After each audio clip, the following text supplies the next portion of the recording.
Hey Tanis, about your question about getting the survey out, the course outline survey.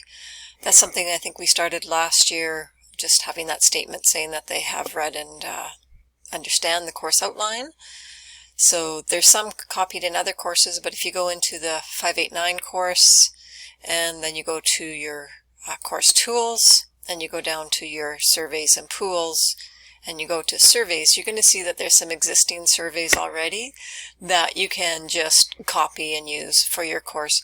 So if you want to copy mine, you just go here, you just say copy, and then you could go in and you could edit it to change. You could change the heading here, or you could change any of these questions or their wording. This course outline one is kind of the standard one that we've been using, and that should be the same between the courses.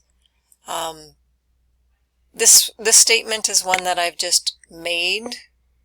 I know there's a little bit of confusion from the emails we already got. Not confusion, saying we don't need to have the FOIT statement, but I kind of like it, and I'm just going to use it as a reminder to go over confidentiality with the students again.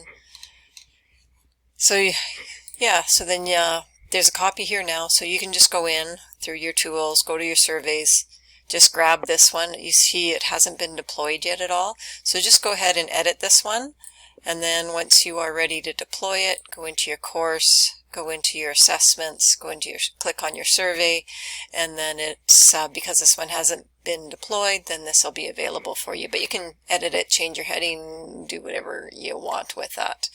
I think that should cover it. Hope that helps. Okay, bye.